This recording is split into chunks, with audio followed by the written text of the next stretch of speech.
Hi, Manas. Welcome to the podcast. Hi, Havish. Thanks. Thank you for inviting me to this podcast.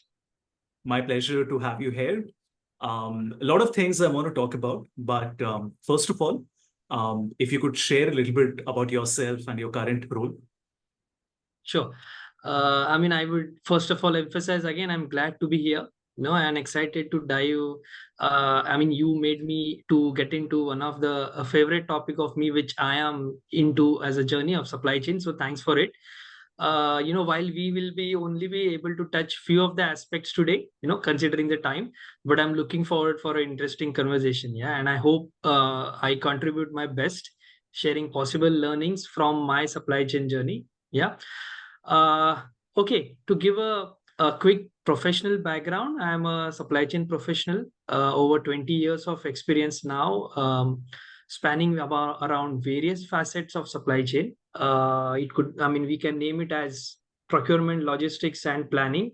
Planning, as we call in supply chain, as supply and demand planning, and not from recent past, but it has been coined as sales and operations planning. We call it as S&OP, and now the extended version is IBP, which is integrated business planning. So around this 20 years, I had a opportunity to work within the Indian environment, work culture, and even the global work cultures across diverse industries, from chemicals to retail to energy efficient solutions into heating and cooling solutions. So I'm fortunate to have a wide and broad exposure in various industries and in various gamuts of supply chain. I take this opportunity to, I'm grateful for my colleagues, network peers, mentors who had shaped my journey throughout this whole supply chain experience that I have got for last few years. And it has taught me valuable lessons, throughout both the setbacks and the light opportunities that I have got across the platform. Academic point of view, quickly, I am a commerce graduate. Then I did my executive MBA. I have gained my certification as a supply chain recognized certification, which we call it as CSCP from Apex body, which is Certified Supply Chain Professional. Apart from that, I have acquired various other certifications and various other programs that I have attended for the supply chain management. And it's a continuous journey, constantly upgrading my skills still threads because and in recent past few years, I must say that I'm also focusing on leadership skills, team management, handling more diverse team management across global work cultures. And there comes the effective communication, right? So I'm trying to be as modest as possible, though.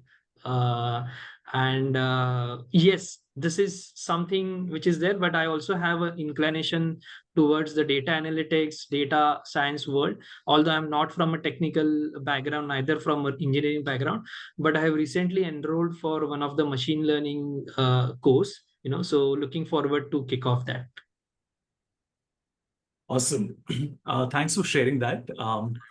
Manas, the target audience for these conversations are business school students, maybe even undergrad students who are still figuring out what is the functional area that they want to get into, what is the specialization that they want to take in college. So keeping that in mind, could you tell us a little bit about what is supply chain management and why is it crucial for businesses today? Yeah, thanks. Well, had it been an interesting point to correlate quickly and not to drag, but when I joined and I got into supply chain maybe 2 decades before, right? So within my network, within my friends, circle, they used to call us like, okay, you are into supply chain. It means that you are working for any warehouse, or are you working for any transportation organization? So, that was the only sort of at least within my circle was the limitation to understand supply chain. But I have seen these 2 decades. Supply chain is not new thing. It is like for ages now, but I can see now supply chain has become a forefront, into the organization as a core function. It was, but somehow now it is getting started more glamorized, I would say. So we are fortunate to have that, and we are part of it. from a supply chain perspective, I always try to break this. And since we are talking about B school university students, they are actually well versed because I assume that they are into most recognized universities. But from a layman perspective, I always break this into logistics, procurement, planning, and some part of manufacturing, which is of more of a production planning and input raw material planning. But all in all, I try to make this as the overall supply chain. So as you said, in which stream one can go, I think there is no one set rule like you have to get into logistics. It depends upon what is your inclination. Today, if you want to ask me, all these fields have opportunities. All these fields have opportunities not only in a way, the traditional and conventional way. When I used to get into supply chain, there are much more advanced and sophisticated views, which are being applied. In fact, a data analytic guy can also get into the supply chain because that's also a very good I would say, a element which is a part of a supply chain. When we talk about supply chain, I think supply chain is very important. It is a backbone of business, ensuring that we move the products more efficiently from suppliers to customers. It's vital, importantly, no need to mention, because it is actually directly related to the cost of the organization, the quality, and obviously the most important part, which is our customers, the customer satisfaction. Yeah. So that is also very important. So all these key elements keeping across, we have a number of opportunities in supply chain across the globe. Supply chain actually has evolved, as I said, basic from logistics to more of a technology driven function now, optimizing various steps with so-called AI, machine learning, data analytics, more of automation. And yes, I must say, post COVID, there are two buzzwords which are obviously being used now, which is agility and resilience. Yeah. So I don't want to enhance more. We have been using these words day in, day out. But I must really say, to keep it simple, agility means to be flexible, adapt to the changes, and resilience is be persistent in your good work. These are the key for the newcomers and freshers. In terms of where things are going from the technology point of view and from the opportunity point of view, the infrastructure is growing across the world. Although there is a caveat, different side of that also is that we are actually facing challenges also in supply chain due to constant geopolitical environments across the world, different challenges that we are facing in different parts of the world. So supply chain is actually not, which is a conventional supply chain. Every day it's a new day, and we have to think creatively. We have to think fast. So that's a message I would say as an interesting area to focus. One last point, which is actually becoming again a very crucial part of organization, and that too mainly in supply chain also, is the sustainability. Yeah, carbon footprints. I think this is becoming more important. I foresee that if someone wants to have a niche into supply chain, I think this area also can be a very interesting area where we can have much more control processes.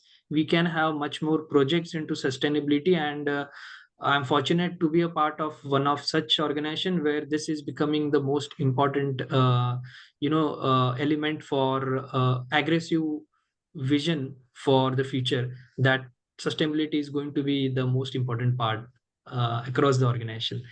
So yes, I say that welcome to all in supply chain. I mean, there is no limit as such. Be open for having anything that comes to your place. Thanks for sharing, Manas. I'll share something from my experience. So, as a consultant, I started doing work in finance, HR first. Supply chain happened to be much later, right? And this is something where I have realized it, and students always find it very surprising when I tell them that supply chain is not just about technical things, right? Like you mentioned the word creativity, and I resonate with that. And even now, a lot of students don't really understand what is the creativity that has to come into play with Okay. supply chain. So I'm happy that you brought it up, and I think that encompasses pretty much what it is about. Um, okay, moving on. How does demand planning fit into supply chain management? Okay, well, thanks. I mean, so you have catched up the good thing, and you are making me more comfortable for this conversation. So thanks. I think this is one of my favorite, I would say. And when I say it is one of the favorite, a part of supply chain, because in the recent past I had been exposed to demand planning. So I'm more comfortable, honestly, to talk on that part. So thanks for coming to my interest area. I've been into this for recent years, and I was fortunate to have a deep dive exposure, right from initiating the complete demand planning process to institutionalizing it as a function into organization. So I had been into exposure where there was no demand planning role as such, where I joined. And then demand planning is one of the essential for forecasting customer needs, to make it very simple, and ensuring that, obviously, the keywords of supply chain, the right products at the available right time. The aim is actually to manage the market volatility. Before managing, first is to identify what is the volatility in the market and try to balance it with the internal inputs that we have with us, right? And when we are talking about internal inputs, it is about production planning, it is about input planning. So how do we balance and bridge this gap is becomes the crucial role of demand planning. Within demand planning community, we call it as a combination of science and art. Now again, I will come to both, right? And I will try to touch base about the creativity also here. So science, in a way, to make it simple, it is about data analytics, it is about statistical analysis, it is about complex algorithms also. So when we talk about, we have to clearly define that to what extent as a demand planning we have to get into the science part, that there is always a caveat that a statistical background data science guy, if he cannot be a demand planner, because there is a gap of understanding of supply chain. But now I see, B schools are actually also having one of the element as data science, throughout, even if it is a operational supply chain hardcore B school institution. So it's good that they are getting a flavor from start. We are learning through our experience, we are learning through the change management that we are having it. And yes, we are adapting to it. I mean, when I'm saying we, it doesn't mean that I am quite age old, but yes, the transformation has happened fast, I must say. And the art part is where actually becomes more of a collaboration, more of a communication. How do you understand your customers? How do you understand your sales and marketing behavior? How do you collaborate and understand, have some alerts from them? So this is a combination where demand planning is actually plays a very important role. So science part, understanding the data analytics, and not only understanding the data analytics, but how do you take the insights from it, and you take these insights to facilitate the faster decisions for your stakeholders, because salesperson core is to focus on sales, right? They don't want to get into forecasting. They never like generally to get into forecasting because it's always wrong, right? So facilitate them with certain scenarios, facilitate them with certain good insights from the data analytics. So here comes the creativity. Just to give an example, in the early morning today I had a call with one of my colleague, and I was talking to him about certain data analytic that I did with some of the data in the morning, and there were certain insights which I was trying to share with him.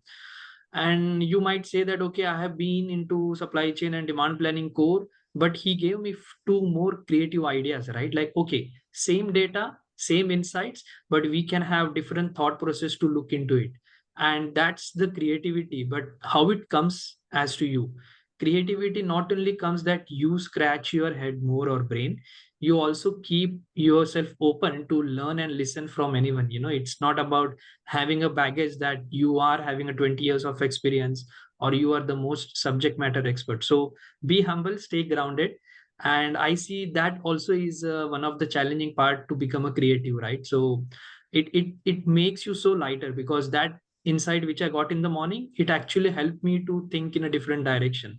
So that's very important. So why I'm trying to emphasize, often I have experience, it's my learning that I have joined, during my uh, career, I was into global MNCs, then I came to Indian MNCs, then I had a baggage that, okay, I'm coming from most sophisticated environment, and now here it is completely mess. But they have their own pros and cons. They also have their own positives where we have to focus, embrace those, and then accordingly adapt and put your things forward, which actually makes sense to the organization. Yeah. And the last part, again, when I talked about science and art, it's a combination of people, process, and tool. So these are the foundational pillars of, for example, not only demand planning, for that matter, anywhere, but all should go all in hand. All are essential. It's not about only people. People have to adapt.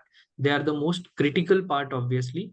But once they adapt to the process, the change management happens, then the transition goes into the tool. A technology helps to advance this in a more efficient way, and then it helps to, I mean, tool is an enabler for the smooth process, I would say, for demand planning. Very helpful, Manas. Could you also share with us a little bit about, how have demand planning tools evolved over time? Okay, I think I must say over the years tools have evolved a lot, and again I'm trying to relate this with my journey. When I told you, when I joined one of the organization as a demand planner, it's a new complete role. Nobody was actually aware what is demand planning. So it started with, first of all, to make them understand what is demand planning. And it was a more of a challenging role because I have to define what I am, for what I exist as a role, not as Manas. And that challenge was left with me only. But then there was a time where we used to actually note down so-called forecast on the notepad. Literally we used to write it on the notepad, then it advanced it to the Excel. And now I see, as a matured journey, I think a lot of technological advancement has happened, and I'm not focusing only on demand planning. I'm focusing on supply chain also. Now there are a much more matured organization who would have reached this peak few years before. That depends upon the scalability and the requirements. But what has happened is, within the Indian context and global context, everyone wants to be a benchmark of the of the industry, right? They want to compete not only in terms of sales today, they want to compete in terms of supply chain, because that's the importance that they say is very important. Because customer today is not necessarily looking into, I mean, that's a customer behavior that we call as Amazon effect, right? They want it tomorrow, they want it today. So when we talk about they want it tomorrow, they want it today, it's not about sales, right? It's more or less, it's not about sales, it's about supply chain. Yeah.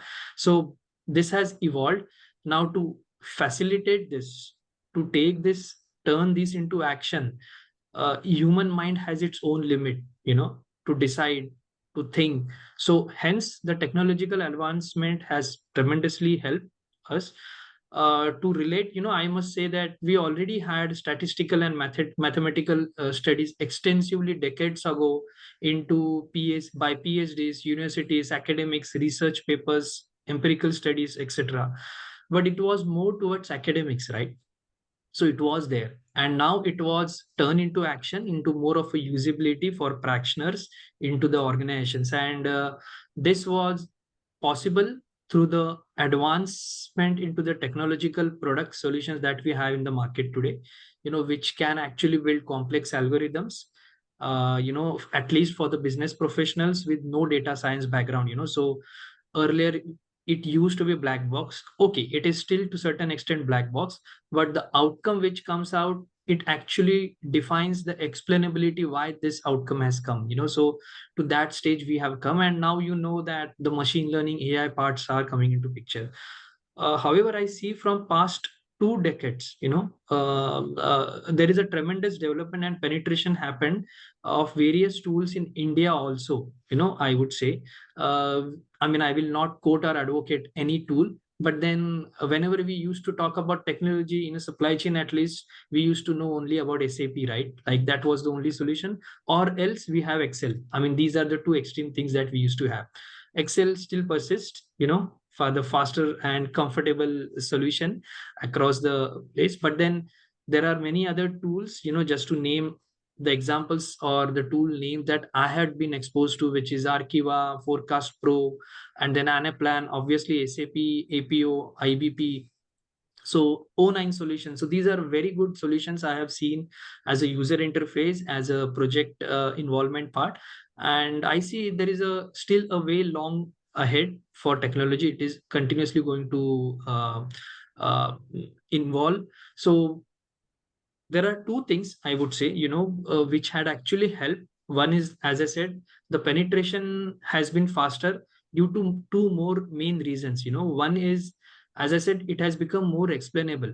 So then, the people are accepting it in the organizations. Okay, I think this is giving me, which I can understand.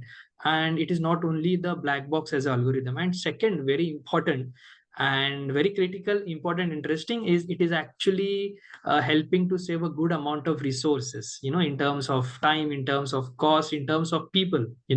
So as I said, it is interesting, it is challenging, but we have to embrace those challenges. We have embraced those throughout our human journey, and we will embrace these changes in future also. And to make it more relatable to the supply chain guys, I think I always break this into two things when we talk about technology. Either it is optimization or it is a simulation. What is optimization is actually to involve improving the efficiency and effectiveness of the supply chain, by balancing cost, by balancing service inventory, by having a more of a network designing optimization or logistics optimization. And simulation more towards scenario planning, forecasting, where we have different simulations done and then we decide certain good decisions. So these are the two things which I always try to emphasize when we talk about technology. Ultimately, when we talk from a management perspective, it has to add value to the top line or bottom line, right? Unless if it doesn't add value, I think then it becomes more of a redundant to use, and then people become more towards to respect the tool rather than actually utilizing the tool. Yeah, I think what you mentioned at the end makes a lot of sense. I was reading a report by a big three consulting firm, Manas, where they said that what is digital transformation, right? I work with so many companies across sectors, and leaders just like to throw the word digital transformation for everything they are doing. They'll build a simple macro and it becomes a digital transformation. And what the report said, I don't remember who it was, definitely one of the big three consulting firms. They said that if your digital transformation is not having at least a 20% impact on your EBITDA, then you can't call it a digital transformation. It Oh, might be interesting. better mousetrap. It might be an optimization, better efficiency, but you can't use the word digital transformation unless and until there is an EBITDA impact. So you're right. I think tools are tools at the end of the day. I think it's more in terms of how people use it, right? Okay. For this section, the last question I want to ask is about data analytics. You mentioned about where the art and the science comes together. But for especially for students, a lot of them now feel, where is the art in it? It's all science, right? Like you put in the numbers in a software and you click on a button and it just pops up with beautiful charts and numbers and all of that. You didn't mention explainability, which is what I always tell them, that while you might get the result and the result might be accurate, how do you defend it? How do you explain it to different stakeholders? So just want to get your sense on it, that specifically talking about data analytics, how do you leverage that in supply chain management? Interesting. So I would try to again relate with a few experiences, maybe, and okay, first of all, data analytics is the crucial part of the supply chain across the organization, not only supply chain, so it helps to optimize the process, as we said, and predicting the demand. And I will try to correlate again with the more of a planning part and actually to manage the risk also, so by analyzing the historical trends, and now I'm trying to relate some user story across, that when we analyze certain historical trends, we make certain informed decisions. So assuming that you don't have any knowledge about data science, for example, and you are coming from a supply chain background, and you get some tool in front of you, and then you are supposed to use it. Now, how the tool is efficient, how the tool is effective to be friend with you, so that it actually becomes a companion with you and you tells you the insights and not only throws the figure. So for example, during my project, one of the project, we actually customized the tool. It had its own structured statistical forecasting platform, and what was supposed to be done, that we used to just infuse the input sales data and then we used to have the output. So that is something which is a task, that is something which is a duty that we are supposed to do. But what is beyond this job and duty is our responsibility to understand the organization and the business also, and then connect well with the people. So to do that, we have to bridge this gap with the analysis. So what does analytics means? That we understand whether there is a seasonality, we understand whether there is an increasing or decreasing trend. Now, it's a huge, large, complex data. While when we see into different academics, we see different charts, right? We see a chart and we see that, okay, if the trend is moving, it is an increasing trend. If we have different peaks, it is actually seasonal. But practically in today's scenario, we cannot see thousands or more than that, millions of charts and then think of doing it, right? So we need a handy information. And there comes one of the information to make it more explanation is the demand segmentation part. So what does it means? That we have a whole portfolio, we simply break that into 80-20 principle. There is nothing more rocket science, it's simple mathematics, I would say. 80-20 principle. So now we become more, I would say, enlightened. Now we become more proactive, that where we are supposed to focus, we are supposed to focus on only 80% of the portfolio where it adds value to the revenue. Apart with that, what we actually add one more element in the demand segmentation is the variability part, right? Variability is again the standard deviation by mean as a mathematical part of coefficient of variance, right? So wherever there is a high variability, or a less forecastability, we not necessarily cannot depend upon the statistical forecast, because the data itself is so erratic, that no sophisticated tool can actually provide much value on that. At times it could, people are having talks about machine learning AI that can help it, but it needs a sophisticated and structured data management behind the scene, right? For such sophisticated outputs also, which is already a challenge today, because data gets changed every day. There are so many dynamics. So with this kind of a, you know understanding of demand segmentation perspective, we now know that where we have to focus our resource. We now know that where we are supposed to focus our stakeholders resource. If something is long tail or a 20%, we don't have to collaborate about that. We have to tell them, okay, we as a supply chain will take a risk and take care of this. So here comes the art part, along with enabling the tool and technology. I would say again, by having this, there are, again, I would say, element of creativity, because uh, how you understand the external outside in approach also, now that is something also, at least not to large extent, which is there. But how the demand planner can get well equipped about what is happening into the industry, what is happening across the organization, what is happening across the world. If those elements also start getting through AI or ML in future, they will become more informed into their information. And then it has no limit that somebody needs to be much more well versed into the industry expert or somewhere, because this will facilitate them to take the decisions. But yes, nobody knows about the future, nobody knows about the recent present tense also, and hence we have to collaborate with our customers and our sales and marketing. So data analytics is important, I must say. One ending note, machine learning is actually also helping today to connect certain external factors, maybe micro level or macro level elements, like inflation, like currency fluctuations, or when I used to work, I mean, weather forecast. So these are certain various factors which can be connected well to your demand history, and then you can get more refined output into the forecast. So it's not about only having the input and output, it's about how do you shape that output to make it more explainable in a business language. There comes the core art, I would say. Very helpful, Manas. For the next set of questions I want to ask you, I want to now do a slightly deeper dive. While Okay. you've shared a few examples of, projects that you have worked on, I would love to hear from you one successful supply chain management project And I'll also tell you the reason this question is very important. I always tell students the best way to learn is to just, go to SAP. SAP has over 3,000 customer stories on their website, and then they say, but how will we understand it? I'm like, everything is there.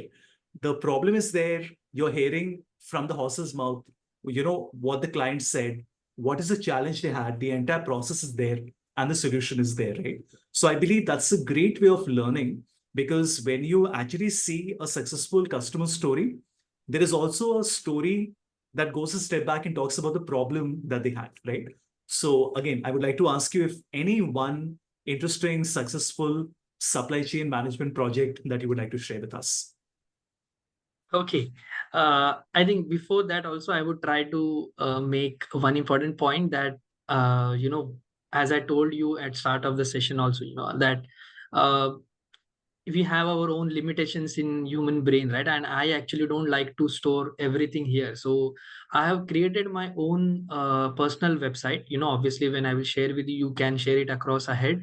And there I have created a kind of my own portfolio where I have given a simple snapshot about what sort of a projects I have done, what were the learning areas, what were the key contributions, and what are the benefits and achievements. So, it's a very simple table which will definitely give a more or less to few projects.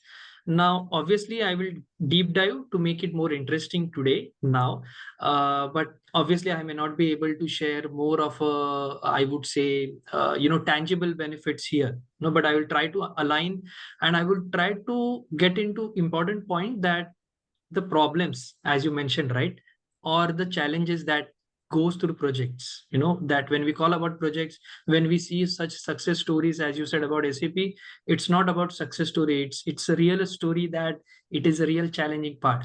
So, from a supply chain project point of view, I can share quickly more or less something as a use. I mean, as a story perspective. So uh, as I told you in one of my experience, there was no structured supply chain. uh, and when I'm saying it is not about the best, or I would say there was no certain much more matured supply chain structure. So the transformation happened, and as you said, big three, big consultant was on board. And that is also, I'm fortunate to be aligned with few a big consultant in various projects, because we also learn from them the way they approach, the way a methodological that we have, because we are more towards operations, right? We are into turning up our sleeves and then give it base to our organization. So when they come up with their own structured ways. And again, I would try to break this into a story of people, process, and tool. you know so, and this is very important for the B school students also. It's not about only tool, it's not about only having certain good processes in place and creating certain documents, or implementing certain solutions by showing some simulations and giving that, okay, this will help us to improvise some tangible benefits. So problem statement, obviously problem statement point of view, it becomes cost or service, right? Now we have various KPIs into cost. It could be inventory management, more towards supply chain. It could be production yield, where how we can optimize that. Uh, from the customer service perspective, it could be service level that we can improve. It could be forecasting accuracy as an enabler between these two. So there are various KPIs obviously comes into the problem statement, that where do we stand today and where do we want to go ahead and what are the building blocks. So this is more of a problem statement summary. Ultimately, all this has to go to the bottom line, that how do we actually improve our profitability. But when I'm emphasizing on these tangible benefits, there are certain organizations, and when I say is my experience, that you want to benchmark yourself within the industry, right? That you are with sophisticated processes, tool, and more talented people on board. So the weightage for the bottom line improvement may not be the most important element. It could be more towards that how we mature us our organization, because in long term this is going to help us. So maybe the tangible benefit immediately from this project may not be improvising your 20% profitability, right? That digital transformation example that you mentioned may not be, because we are at the nascent stage. We are not at the matured stage where we want to actually advance, could be. So with this kind of a scenario, and today when I see this as into the, back lens point of view, then I observe that how this journey actually was a real transformation. When I was a part of the journey, it was very challenging because it was a change management for me also, right? But then, and it becomes you to make understand that you are doing something in a way you think that you are doing it in an efficient way, but no, there are various other ways, and there are always going to be various other ways to do it in a more effective and efficient way. So initially it was focused towards people, so what we did is, like, obviously I was a part of a lead project team. We actually focused only on people. What we did is we actually plotted the meetings, you know to come down, to sit for meetings, to attend the meetings, to write it.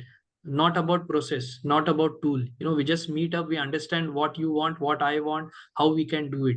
And then, this was moderated by those managing consultant firms, right? With their own tactical way, having a leadership buy-in, because that also becomes more important. So it's about time, it's about patience, it's not about immediately having certain deliverables. More or less, more often, people get into a hurry that, okay, I will show some improvement in this area. So it is not about who is good, it is who is about bad, who is doing better, who is doing in a more inefficient way. It is about how we collaborative can move. So this actually took a journey of 1 year, you know and we as a planner, we always crave for some certain tool, right? Okay, we are doing something in Excel, we want some good tool where we can have forecasting, logistics, DRP, or which is called as distribution replenishment planning models, or TMS, transportation management systems. There are various things we were craving for that. But then we were said that let's hold on, let people first adapt to what we want to do. Then we actually moved to the process part. We actually had that, okay, this is the process, this is the governance scorecard, this is where we have to do our meeting, this is where the key inputs are required from these stakeholders. And if this meeting participant to that extent is less than 70%, that means we are failing in our success criterias, right? So these were the success criterias, I would say, for the project. It was not about in each stage get the profitability, it was about this maturity, that how do we improve. And Havish, people process went for 4 years, you can imagine. And after 4 years, 4 to 5 years maybe, then actually the tool came as an enabler, and which was an easy implementation, I would say, as compared to this 4 years journey. And during this 4 years journey, there were so many change management, there were so many hurdles. And being as a project, we always feel so frustrated that, okay, even I am not aligned that what I want, but I have to get along with this and move ahead. So I say, this was the whole journey. But now coming back, the helicopter view was obviously in terms of huge investment. There was a huge investment in this project by the organization. And based on that, obviously, as you said, there were double digit benefits in terms of tangible benefits that were expected. So let me conclude, because you told me that can you share something which is interesting and successful. So it's not always both. It could be interesting. It may not be to the success that we have actually benchmarked ourselves, that where we want to go. But then the success criteria matters, right? That whether it was the tangible benefit or where do we stand today. So what happens is it doesn't become person centric function or organization. Now, today, if I am not there, still the supply chain demand planning will run because we have set the platform there, right? So anyone just comes in, and that's a success of the project that we should always see. So I hope I have tried to make it as a interesting story. May not be that successful in terms of whatever double digit benefit that we intended, but definitely we reach for some good benefit in terms of tangible benefit also. Obviously, it matters. Yeah, very helpful, Manas, and thank you for being very candid. A lot of talks that happen, only talk about the highlights, and I get very irritated at that because real corporate world is not like that. you realign targets. Sometimes, like you said, the achievement is measurable in a different way. You have intangible benefits that come in. And also, I love the part where you said it took 4 years because, things take time.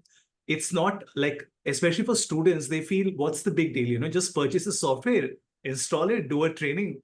It's never like that. And especially when these are large organizations, there is a risk aversion. You have to, like you mentioned, change management is a very important factor. Like, I always used to get very surprised early in my consulting career. Like, why don't companies buy the latest version of MS Office? Why don't they get Power BI the day it came? Over my years of maturity as a consultant, I realized that getting the software is not the tough part. You know, Training people probably is also not the tough part. How do you realign everybody because they are used to a certain way of working? Is that the most efficient way of working? Maybe not. But you can't suddenly move everybody from Excel to Power BI overnight, right? It takes a Yes. lot of time, and I think a lot of leadership actions are required to make that happen. Excellent. Um, could you also share with us some benefits of sales and operations planning? Yeah, I think here comes again, as you said, the change management. I always see S&OP as a change management tool, or rather a process, because when you are talking about tool, it's not about technology, but one of the process part. Sales and operation again has been into here for ages, but it has much more matured in a way, in a more structured way. And sales and operation has again four pillars, as we call about, which is demand planning, supply planning, then we have a S&OP reconciliation planning, and the final is the executive S&OP. So what is the beauty of this S&OP end-to-end planning is almost to the large extent, most of the functional representatives are a part of this whole process in some or the other way, and they have their dedicated view to express what are the challenges and the expectations and the contributions that they can do. So for example, in demand planning, we coordinate as a demand planning from an outside in approach.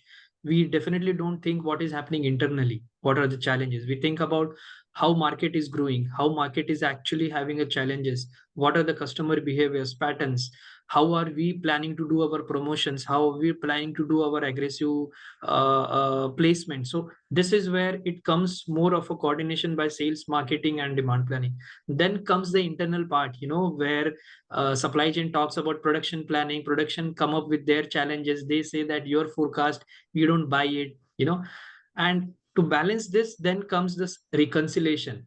Okay, you don't buy it, let's not be in a silo, let's respect, let's have something which is possible for all of us, and then we go ahead with this. So S&OP is not about deriving only one number, like it is so called that S&OP is about deriving one number and we all work on that one number. Yes, we all work on that one number, but we are also consciously aware as an organization that if this one number is not possible, these are the challenges because of which this one number may not fall back as expected. And we have our different scenario also if this first scenario is not possible. So it is about communication. I would say it is about fostering a cross departmental collaboration, and leading obviously to the efficiency, which is about better decision making. The final call, which is about the executive, they also become more responsible and more conscious here, right? Like, okay, this is about real business talk, and there is a lot of effort that has been put by the whole chain right from first day. It's a monthly cycle, quarterly cycle, depends upon the organization, and then it becomes more of a, I would say, a genesis of the organization as the ingredient part of the organization and not only supply chain. So I must say that it has evolved a lot. I think majority of the organizations have this because it becomes a structured framework where people have to just get into different roles. They have to play their roles. It becomes more clear also in terms of roles and responsibilities, and you become more collaborative also, that you are responsible for others also in a way. So to break the silos, and communication is the very key important point of S&OP. Great. We have spoken about a lot of good things. Let's also now talk about what are some common pitfalls in supply chain management, and what do you do as an organization, as an individual, as a planner, to make sure that these pitfalls are avoided? Okay, so again, I would say people, process, and tool. And now I have been recent past into the role of center of excellence. So we have to see from a helicopter view. In terms of people, process, and tool. So broadly, I would say there is a learning and development part. That's how we can actually focus on. If there are any areas where we need to improvise, and these kind of roles are always leading without authority, right? Like center of excellence, actually the operational team doesn't report to them, so we have to lead. We have to tell them that we are here to support you.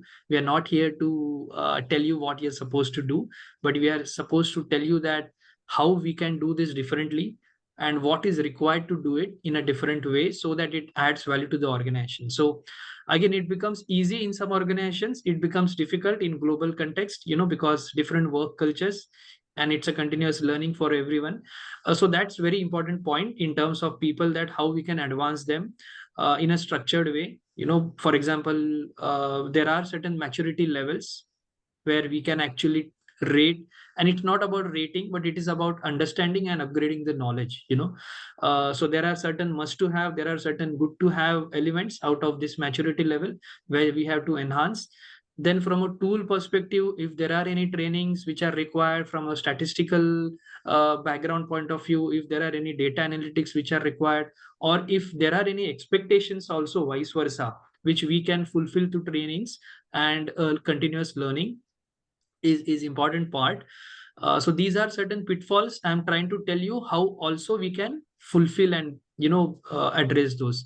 Apart from this, a very simple but yet very effective, I always say, and I have been had good lessons on this part, is communication. So communication is very important part, which is becoming a much more important ingredient. I would say pitfall if someone is lacking into that, as you say. And I don't want to say about B school students or somewhere, but we are, that's a natural human bias or behavior, right? We become so enthusiastic to get into deep dive of something, but then if that is not well communicated in a way what someone wants to understand, not how you want to persuade them, then that becomes it doesn't become much more impactful. So communication is very important, I would say. In supply chain perspective, pitfalls, data integration. The data integrity still becomes a challenge in terms of how the masters are maintained, in terms of how we actually monitor the data, because huge data, and then how to convert it into meaningful language, it's becoming day by day challenging. But there are areas, there are dedicated efforts have been put across into this, and obviously the resistance to change. So these are the three things I would say are very important. As an organization perspective, yes, investing in technology is becoming very important, and continuously having process enhancements. So it's a continuous improvement journey. Lastly, I would say focus on more of a internal and controllable factors. What is best. We still have opportunity as an organization or as a supply chain, where we can actually focus to come out from the waste that we have in various steps of supply chain, keeping in mind the sustainability also. So these are very important elements, I say, that we should address as a supply chain. Thanks, Manas. How did COVID impact supply chain management? We all hear about VUCA, and did it make some long-term changes? Like, were there some lessons that we learned, or was it just during that maybe 1 or 2 year period that we had to pivot and do something differently? And now we have gone back to the old pre-COVID way of working. So, or were there any long-term changes that happened? Okay, I would say yes. First of all, COVID-19 actually exposed all of us to the vulnerabilities, that we were maybe aware, but we have not faced it. And somehow, like over reliance on one of the single supplier, I mean, the global supply chain, in terms of how the logistical part got impacted. geopolitical environments along with COVID-19, those all actually were very good lessons for all of us.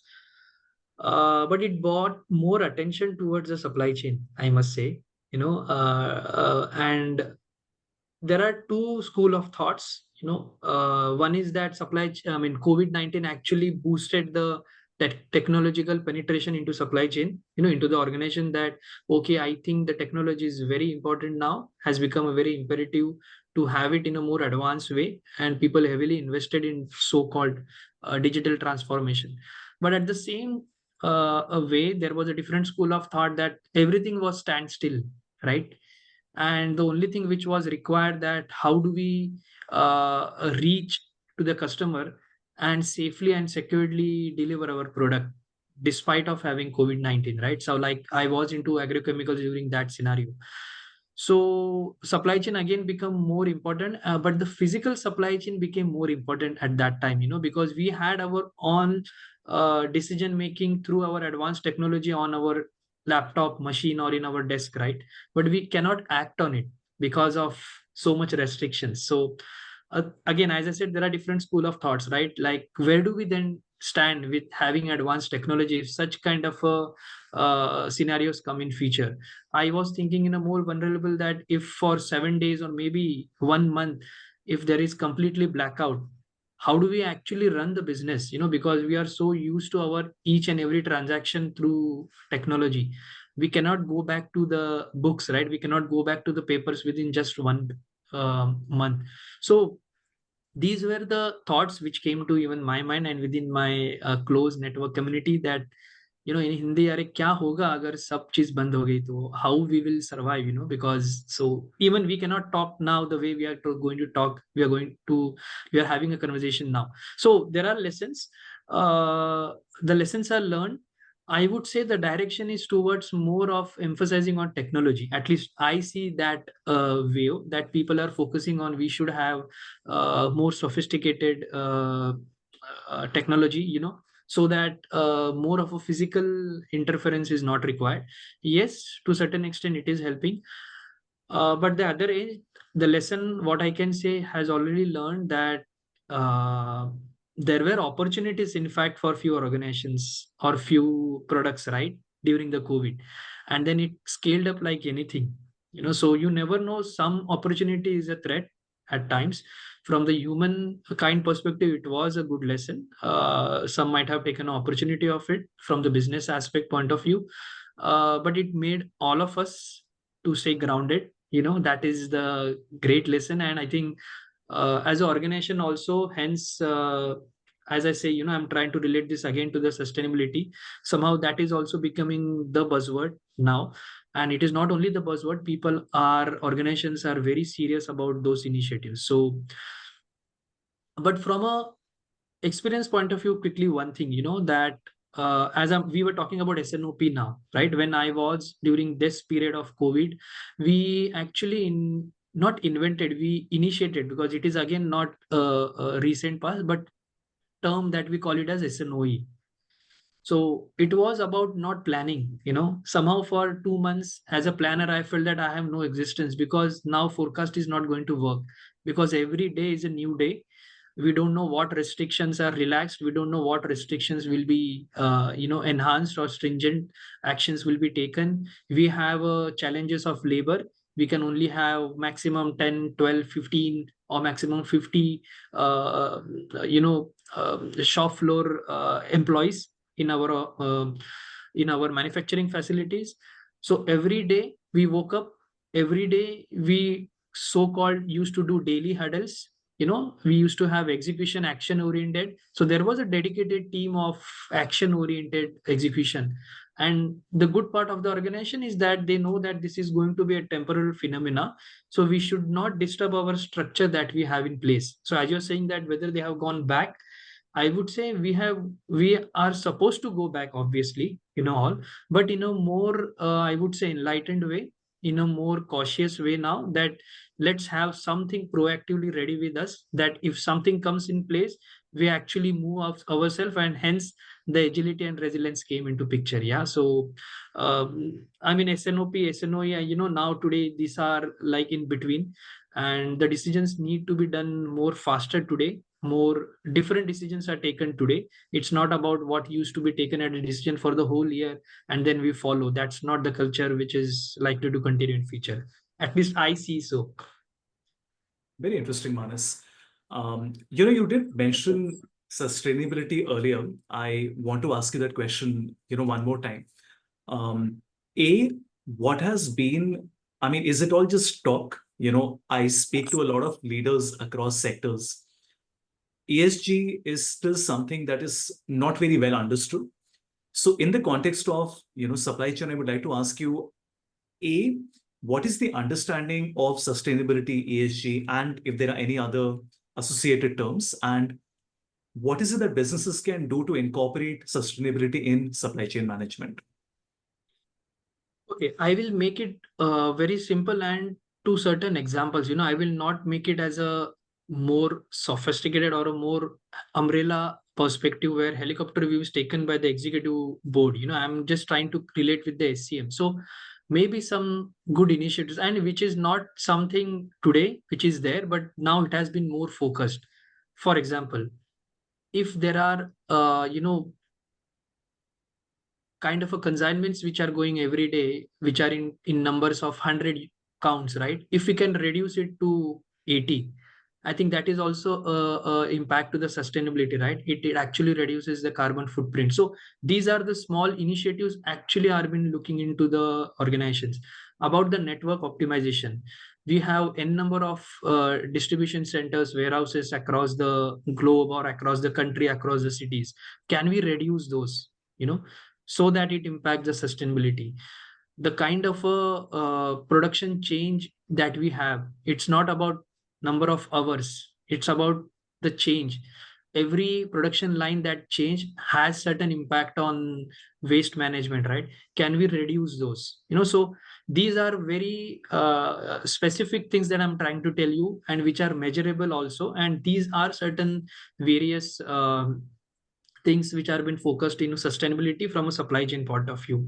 Apart from that, go green, right? Like, we are trying to get into the energy efficient vehicles, we are trying to get into the vehicles in a way that it will not impact the environment. So these are very important parts. For example, procurement point of view, procurement team are focusing on the supplier management also. They are extending this sustainability KPIs or the related emphasize with the supplier management also, where they can go green into their packaging developments. They can convert those plastics to maybe certain more energy efficient, or I would say more of an environmental healthy packaging unit. So these are various initiatives are being taken by the organizations, and I'm fortunate to be, as I said, to be a part of such organization where we have actually targeted in terms of tangible targets. So that's how the courageous steps organizations are taking today, that they are much more aligned not only with the talks, but giving certain bold targets in a more constructive way, and sharing how developments are taking towards that goal. So that's something really important in terms of sustainability. Got it. For the next phase of the discussion, Manas, we have heard about supply chain management and you've shared a lot of examples as well. But for aspiring chain management analysts, what are the essential skills? Okay, I'll keep, again, I think I have talked a lot, but I will keep it very lean now, which is obviously the data analysis. And when I'm talking about not the data analysis in Excel, the having a data analysis and having the insights from it, it becomes very important.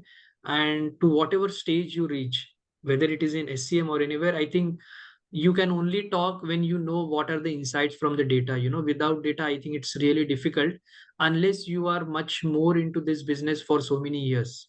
So then in and out to certain extent. Apart from that, the proficiency in the tools. Now, as you mentioned, it is obviously the basics of Excel, Power BI, and now it is even Python R, and based on this platform only, majority of similar platform only, majority of the tools that organizations have worked. So as I quoted few tools, they also have their own certifications, on a common platform, so people can start proactively looking into how we can enhance ourselves into this part. And apart from that, I would say most important is the effective communication. Yeah, so this is very important.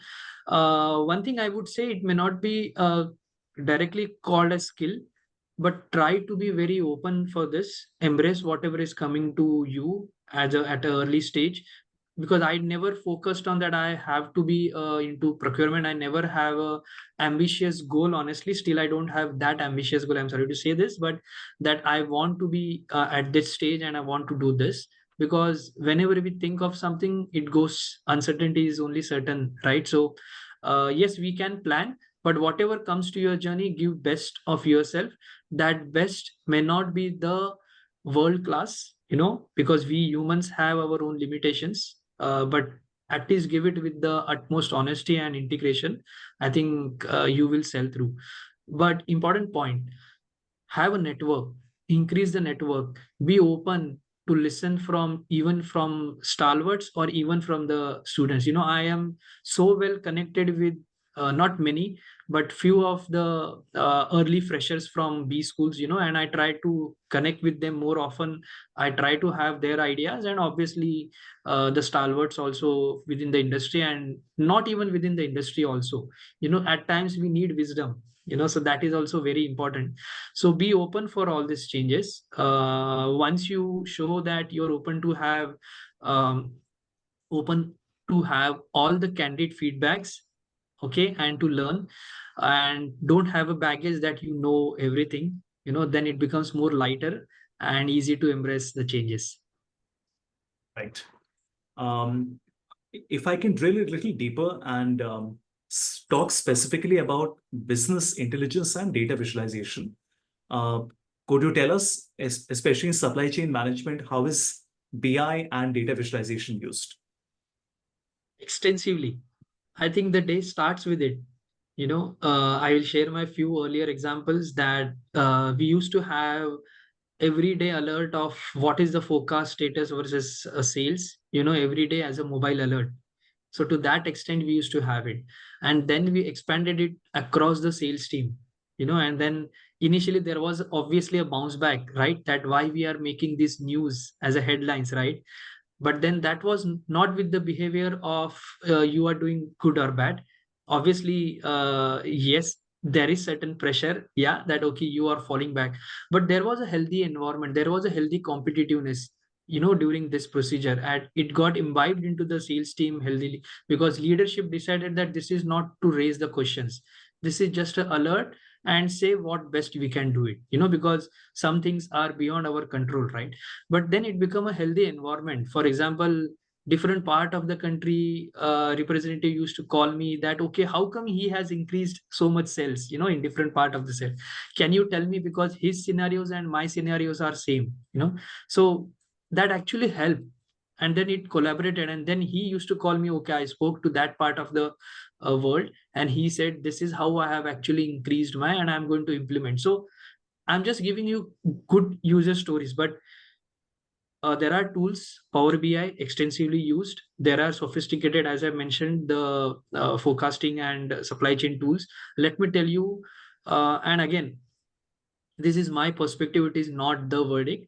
Majority of the planning tools that we have in supply chain is meant to plan or meant to execute. It is not more towards reporting analysis, so that's not the objective which is meant. But now they also know that it's a need, so that we can have one stop solution. But I must say Excel, and now more extensively Power BI is used in most of the organizations, where the more of a reporting analysis is done, because it is more user friendly, you know it is more scalable in terms of flexibility, that we can have it as per the user requirements.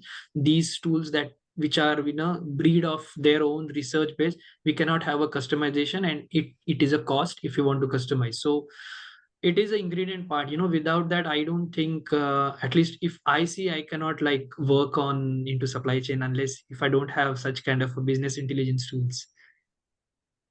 Excellent. Final question for this section before we come to the career advice part.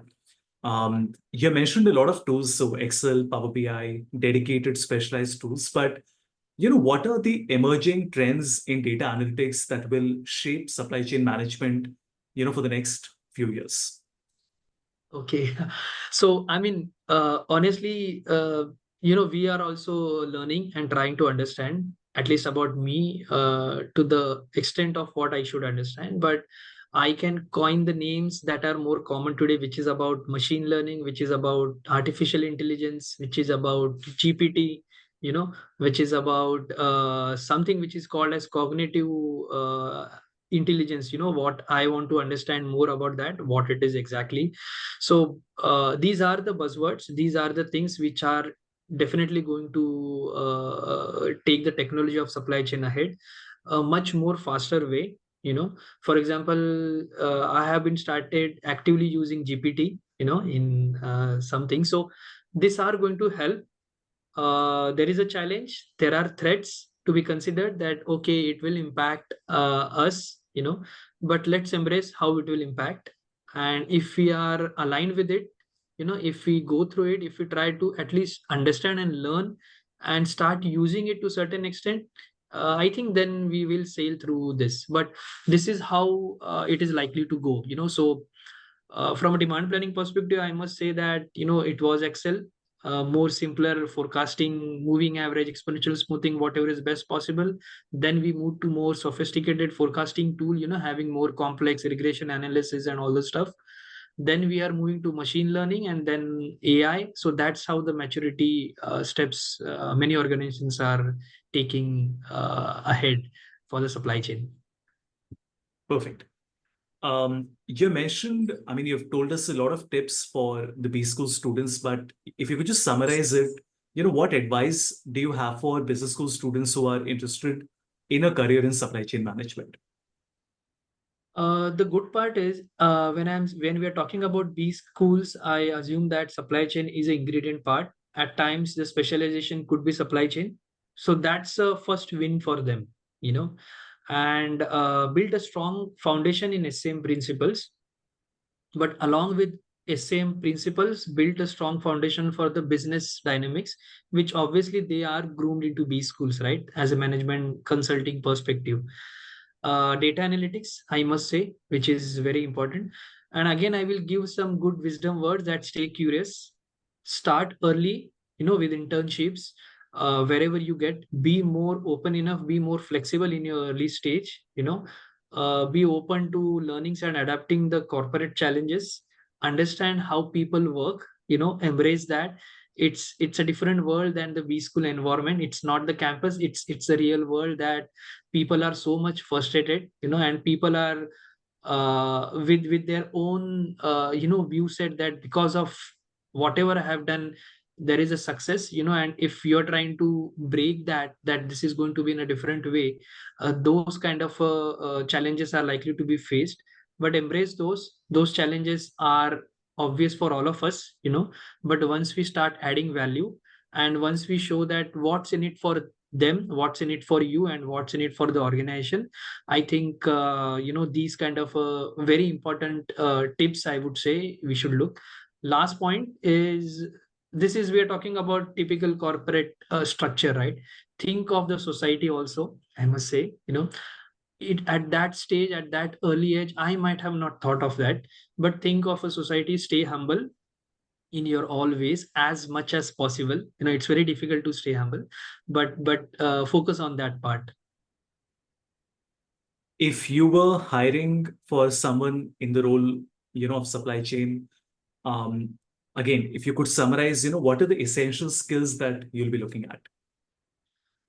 Uh, to be honest, I will see the skills into the data analytics, because I have been tuned to it now. Maybe I'm sorry, and it depends upon which profiles, But if it is a now there is, I don't know how to define the senior roles or junior roles or middle roles, But assuming that if you're looking someone from a B school, for example, as a context, I would definitely try to look into how the data analytics part is, and secondly, I will try to understand how the basic principles of supply chain are clear, I myself, if you ask me, may not be able to answer you very spontaneously what is the equation of MOQ, what is the equation of safety stock by giving you, but I know the concept, and I know that how this will help the organization. So the more beauty to it is that if they try to tell me that, okay, safety stock is useful for what purpose, okay, not about how the safety stock is calculated. So I would look into such kind of discussions. So I would not rate anywhere, but I would like to see that how do you align more closer and faster to the business for what you want to do. Secondly, the good part, when I used to talk to most recognized universities, because I am not from those recognized supply chain universities, I used to call them that you guys, you guys are penetrating like anything in the industry. So what is the beauty of your institute? So what he told me very interesting is, it's not about the institute, what they teach us. It's about the first success step that we got the admission into this institute, so that becomes the most important factor for us for the future. Because from the hiring manager perspective, what I would say is, the less of I am supposed to moderate or get into the micromanagement, the better for me. So they adapt, and this is what the B school students get adapted, right? They don't have to understand from the scratch. They just try to understand what is the organization and how is the organization culture. Otherwise they are much more fixed with what is the business scenarios today, what is likely to happen, and how do we address, because that's how they are molded. So I must say that the more of a business alignment that they have, data analytics, and the last part, obviously the communication part, how do they gel with the stakeholders, is are the most successful criterias. Again, I'm sorry, that cannot be the criteria, but these are the success building blocks for them. Right. How important is continuous learning in the area of supply chain management? Is it top heavy, which means that, as you said, getting into an institute, doing the academic curriculum, and the first few years of your career, that is the most important. And then it becomes more about networking and relationships and execution? Or do you feel that continuous learning is super important and, no matter how senior and how mature you get, you have to continuously keep on evolving and keep on learning? you know uh, it drains me, but I would say continuous learning is actually inevitable. We have to, so as the age, as the brain limitation, it drains you. But I think if you want to scale or success is the later part. Even if you want to survive in today's scenario, I think the continuous learning is must. And I'm fortunate that I had been into journey of continuous learning throughout my this past few years. The certification that I mentioned about CSCP, which I did last year, many of the supply chainers do it at the start of the career, so I have did it now. But I felt that yes, it's a kind of a refresher, I should say. But in terms of getting you aligned with the need is very important. For example, the technology, right? Like I have now enrolled for the machine learning to learn Python and to understand dedicatedly into forecasting and regression and machine learning part.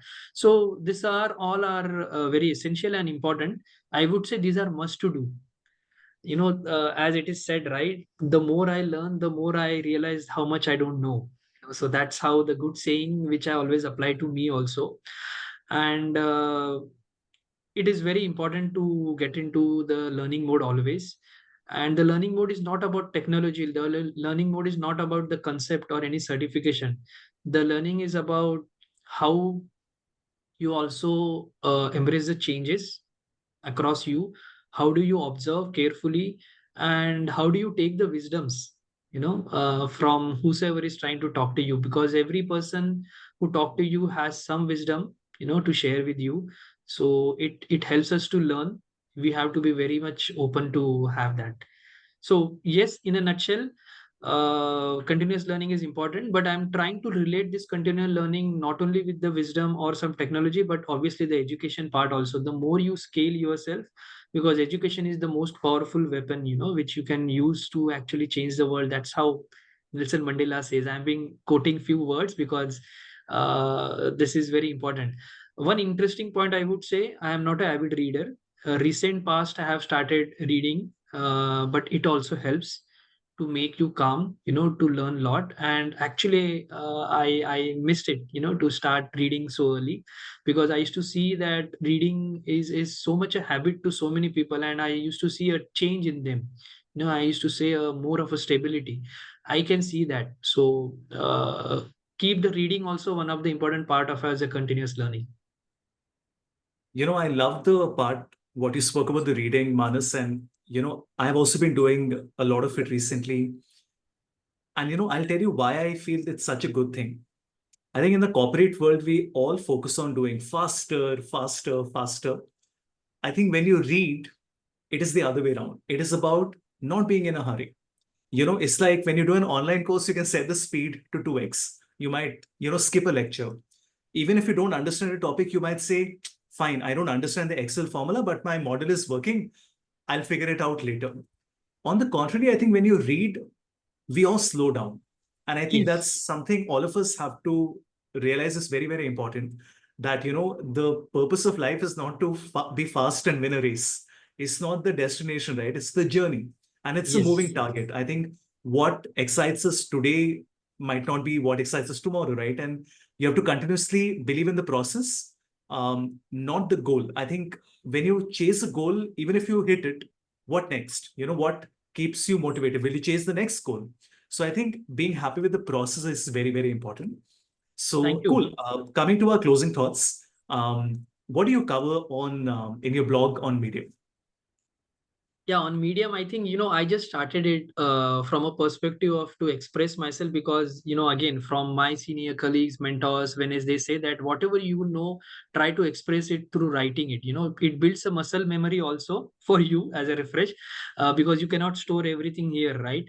And the second part was, okay, just to have your own branding also, right? To certain extent, so I write typically on more of a supply chain, in terms of supply chain elements, demand planning, supply planning, even logistics, inventory management.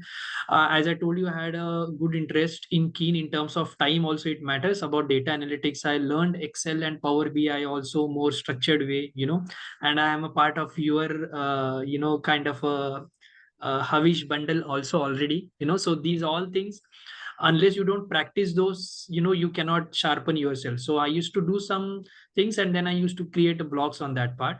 So I share about supply chain, I share about so-called data analytics. If something has been developed into Power BI or even into Excel or even in certain different part, then I share certain concepts in terms of what books I'm being reading, what are the key takeaways from these books. So I'm just trying to contribute, I would say, rather, and to make myself engaged. Recent past had been less activeness on Medium, but I have a good things which can help. When we talked about the career roadmap also, right?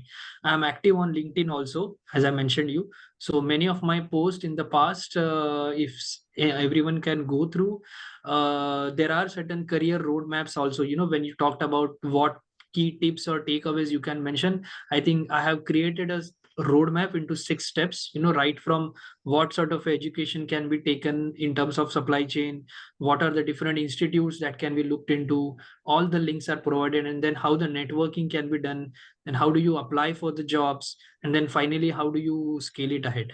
Now, whatever I have shared, I am not the person to tell that, okay, you are supposed to do this. This is based on my journey. This is based on, if I would have been 20 years before, I would have done this, so whatever, in fact, whatever I have missed is something I have tried to share there. That may not be the best way, but one of the way to get into the roadmap for supply chain career. Awesome. If students have to read about exciting developments that are happening in supply chain management, maybe in analytics, maybe something else, could you share some maybe some keywords or maybe the top 4 or 5 areas that they can do a Google search on and start reading about it? I would say I would straight away come to, and again, I'm not again advertising, but Gartner's, the Gartner solution, they are exclusively into research based for supply chain also, So I think I feel that that is one of the one-stop solution also to understand what are the things happening, in terms of digital transformation, in terms of process, in terms of supply chain across the globe. And obviously, apart from that, if you want to google on how the AI automation is used in supply chain, how that sustainability are working into supply chain, future professionals will be crucial, I would say, in driving the sustainable practices and leveraging the technology for effective and efficient supply chain. So globally, after COVID challenges, various initiatives are taken by countries, governments, the authorities in terms of infrastructure, in terms of global connectivity. So focus on the macroeconomic part also, how the infrastructure are growing, how the geopolitical environments are, what are likely scenarios this can affect. So these are certain very important things. I may not get into the typical theory part because they would have gone through extensive B school education. So what is happening out in the world is very important to understand, and then narrow down the industries that you are likely to get into. For example, semiconductors in India, right? It's likely to grow like anything. A lot of employment opportunities are going to come. So that's how I would say they can try to use the buzzwords. Right. How can listeners connect with you, in case they have any questions? Very easy. Connect with me on LinkedIn. I mean, I don't know how, if you can share my LinkedIn profile in this way, or I mean, you already have my LinkedIn profile, but yes, my name is Manas Acharekar. I mean, I think I forgot to mention my full name right at start of the session. So, Manas Acharekar, and they can connect me through LinkedIn, and on Medium also. They can look into what are my works and insights. Awesome. I'll be sharing the LinkedIn profile, along with the YouTube description. Sure. We've spoken about a lot of things, but any other parting tips that you would like to give to students? Um, I mean, I will repeat the same things, contribute towards. I mean, now I'm becoming more philosophical, but let's contribute towards society, country, and better future of the people, and we have to contribute with our small steps within working into the organizations or corporate that we are trying to do. Connect with the people who and the organizations, try to be possible to connect with such kind of organizations who are into this journey, so you become more proud of yourself, and stay curious, stay humble, staying grounded. These are the virtues even I strive hard to uphold, though they can be, I mean, as I said, these are difficult, but we have to focus on that. The important thing is not to stop questioning, that's what the curiosity is. So I have learned the caring for once, which is health is very paramount. I mean, I would not mention this, that how important this is. Everyone knows this is very important. More often we don't focus on that. It's very foundational. And respect your family relatives. So I'm becoming more personal also, because often we actually forget about this. But from a professional perspective, be open, have a good communication, just keep the baggage aside, and whatever best things that you have learned, you are going to change the future for in a different way. As I said, every human being has continuous creativity. Stay open for that, and put forward your views. If those are rejected, no problem, move ahead. Awesome. Manas, it was an absolute pleasure. I think I thoroughly enjoyed the conversation. I hope everybody who listens to it, and I hope a lot of people do, I'm sure they will benefit from it immensely. And thank you for sharing. Thank you for being very candid. Sharing, the technical details, of course, is very important, but also your experiences. I think that is what is very, very important, because you're right. I think when you're younger, we are more overconfident. I think humility comes with maturity and age. Yes. I think when I started my training career, I was very good, right? I was very confident and very passionate. but I was probably overconfident. I was a little cocky. And I've realized that now that I've done about 1,500 workshops, I've become more mellow, I've become softer, slower. And I think that's a very natural process everybody goes Exactly. through.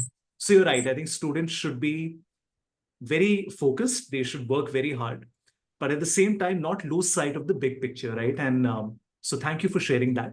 And perfect. I think we've ended on a good note, and I'll make sure to share your details with the YouTube description as well. Thank you once again, Manas. Thank you and have a nice time. Thank you. So kind. Thank Bye. you.